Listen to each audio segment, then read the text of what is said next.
सहज वाली चीज आसानी से समझ में आ जाए, इसके लिए होता है उदाहरण, इसके लिए होती है कहानियां। तो ये सिद्धांत है, जब तक आपके पास कोई भी चीज है, जब तक आप उसकी कीमत नहीं जानेंगे, महत्ता नहीं जानेंगे, मर्यादा नहीं दे पाएंगे। तो अगर आप किसी चीज को मर्यादा नहीं देंगे, लाभ भी नहीं मिलेगा। जैसे एक छोटा बच्चा है, बिल्कुल छोटा बच्चा, आपने क्या उसको एक सोने की वस्तु दे दी।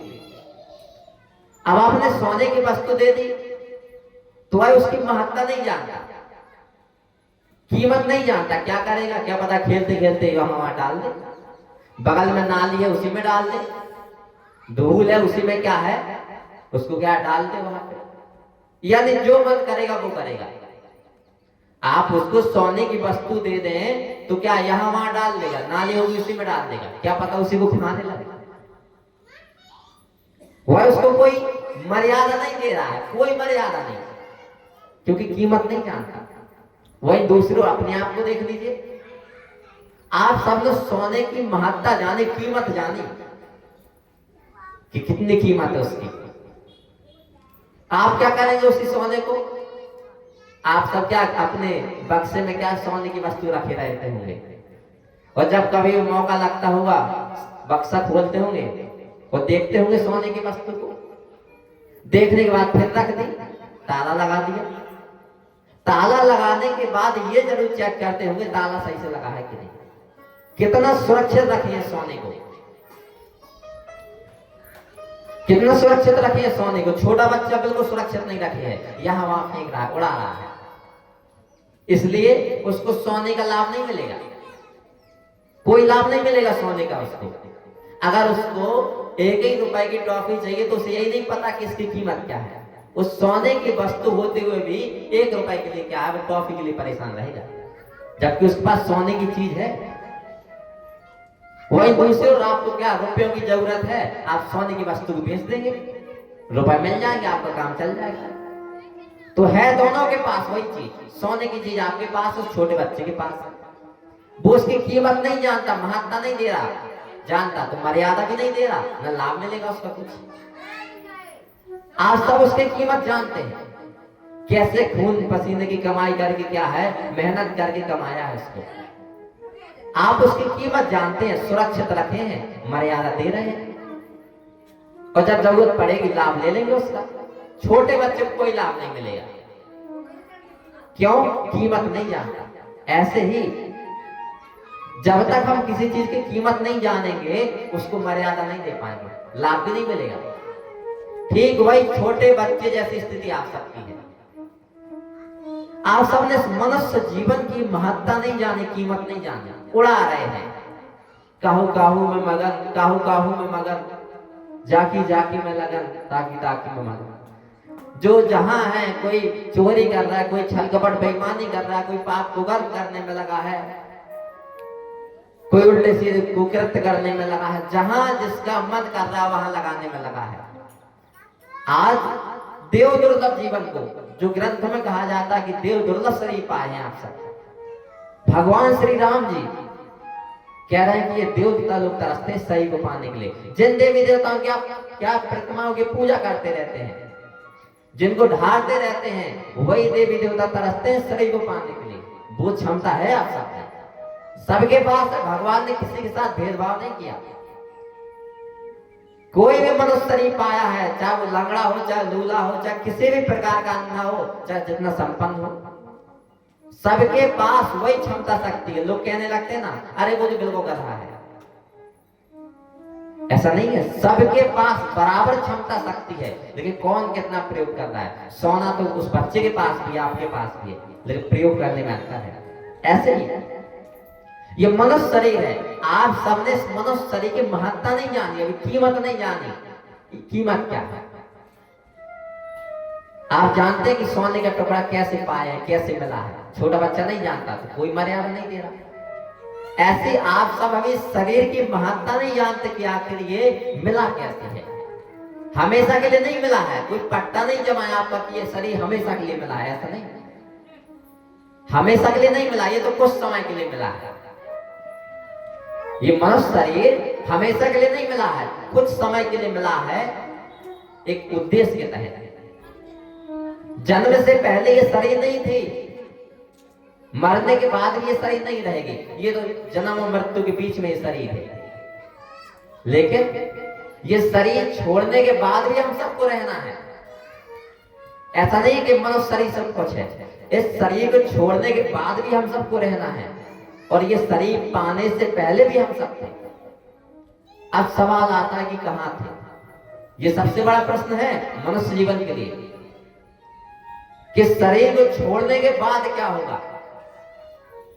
लोग कहने लगते हैं ना कि हमारे मरने के बाद हमारे परिवार का क्या होगा। वो तो अलग बात है, आपके मरने के बाद आपके परिवार का क्या होगा ये अलग बात है, लेकिन मरने के बाद आपका क्या होगा ये महत्वपूर्ण है। तो ऐसे ही इस मनुष्य शरीर मिलने के पहले भी हम सब थे, तो ये शरीर छोड़ने के बाद भी हम सबको रहना है। इतना आसान नहीं होता ये मनुष्य शरीर मिलना। कैसे कैसे भटकते आए, कैसे गुजरते आए। जब आप इस मनुष्य जीवन के बारे में जानेंगे तब पता चलेगा कितनी दुर्लभ शरीर है। तो कैसे पाए थे ये मनुष्य शरीर? जब तक आप नहीं जानेंगे कि हम कितनी दुर्लभ शरीर पाए हैं, कैसे पाए हैं, तब तक आप इसको मर्यादा नहीं देंगे। अभी तो बड़ा आसान बना लिया, खेलने कूदने में, ये खेती नौकरी चाकरी में आप सब उम्र गंवाए दे रहे हैं। अरे ये उद्देश्य के लिए मिला है। अगर आपने वो उद्देश्य नहीं पाया, भगवान दो रोल करता है, भगवान दो रोल करता है। आप उसके अनुकूलता में चलेंगे, प्रेम ले लीजिए भगवान से, और अगर आप भगवान से विपरीत चले तो उससे बड़ा दंड देने वाला भी कोई नहीं है। उसने मनुष्य शरीर दी है एक उद्देश्य के तहत। अब इस मनुष्य शरीर में आप चाहे अपना उद्धार कल्याण कर लीजिए, चाहे पतन विनाश कर लीजिए, चाहे आप इस जीवन में दुख कष्ट परेशानी झेल लीजिए, चाहे शांति परम शांति वाला जीवन जी लीजिए, चाहे ऐसा कुछ कर जाइए कि लोग याद करें कि कोई था, या ऐसा जीवन जी लीजिए कि जैसे आप दादा के दादा को नहीं जानते, अपनी नानी की नानी को नहीं जानते।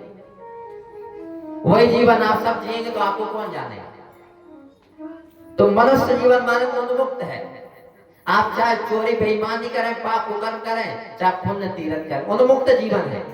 आप चाहे माया वाला जीवन जिए, चाहे भगवान वाला, एक जीवन उन्मुक्त है। ये मनुष्य जीवन उन्मुक्त है। आप चाहे जो कीजिए, लेकिन उन्मुक्त का मतलब ये नहीं कि मनमानी करने लगे। मानव जीवन में कुछ भी करने कराने की क्षमता है। आप सब देखते होंगे कुत्ता बिल्ली को, गाय भैंस को। ये भी क्या है, एक समय पर मनुष्य शरीर पाए थे, इनके अंदर जीव है। ये भी क्या, एक समय पर मनुष्य शरीर पाए थे। हम आप सबकी तरह मनुष्य जीवन में उन्मुक्त होता है जीव, कुछ भी करे कराए। उस समय इन्होंने क्या है, उद्धार कल्याण नहीं किया, भगवान को नहीं पाया, मानव जीवन को नहीं जाना। आज कुत्ता बिल्ली बन के घूम रहे हैं, दुख कष्ट पा रहे हैं। तो होता क्या है, इस मनुष्य शरीर के पहले जो कोई भी मनुष्य शरीर पाया है, ये मनुष्य शरीर हम सब पाए हैं ना, इसके पहले हर कोई जो भी संसारिक जीव है, इस मनुष्य शरीर के मिलने के पहले हम सब क्या 84 लाख के चक्कर में घूम रहे थे। भगवान श्री राम जी बताते हैं कि ऐ मेरे प्रजावासियों, इस मनुष्य शरीर के मिलने के पहले क्या है, हर जीव 84 लाख में घूम रहा था। आकर 4,84,000 जोनि भ्रमत है जीव अपना से। ये जीव क्या है, इस मनुष्य शरीर के मिलने के पहले 84 लाख में घूमता है। ये 84 लाख का चक्कर क्या होता है भाई? आप सबने सुना तो होगा, ये 84 लाख का चक्कर होता है, 84 लाख में जीव घूमता है। लेकिन ये 84 लाख का चक्कर है क्या? तो जो 84 लाख का चक्कर है उसको 4 भागों में बांटा गया है। गौर से समझते जाइएगा, समझ में आ जाएगा। जो 84 लाख का चक्कर है तो उसको 4 भागों में बांटा गया है। जड़ज, स्वेदज, अंडज और पिंडज। अब ये 4 भाग क्या है? जो शरीर के अंदर जीव बैठा है, यही क्या है, 84 लाख में घूमता है। यही 84 लाख में घूमता है। तो वो 84 लाख प्रकार के शरीरें हैं, उनको 4 भागों में बांटा गया। पहला है जड़ज। जड़ज माने कुछ चीजें क्या है, कुछ शरीर है, कुछ आकृति जड़ से पैदा होती हैं। जैसे ये पेड़ पौधे दिखाई दे रहे हैं आपको, इनमें भी क्या है, जीव है लेकिन पतित रूप में है, जीवांश है। ये केवल विकसित होते हैं, चल फिर नहीं सकते, यानी जीव तो है लेकिन पतित रूप में है, जीवांश के रूप में काम कर रहा है।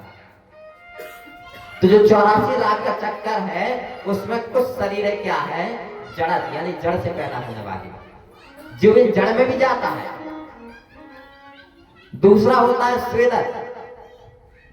स्वेदज माने जो गंदगी से पैदा हो, मल से पैदा होते हैं कुछ शरीर हैं, कुछ जंतु मल से पैदा होते हैं, कुछ गंदगी से पैदा होती हैं।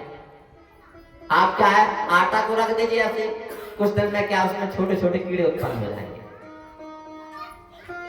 तो क्या है, कुछ जो शरीरें हैं मल से पैदा होती है, गंदगी से पैदा होती है, पसीने से पैदा होती हैं, जैसे जू है, कीड़े हैं। जीव इनमें भी घूमता है,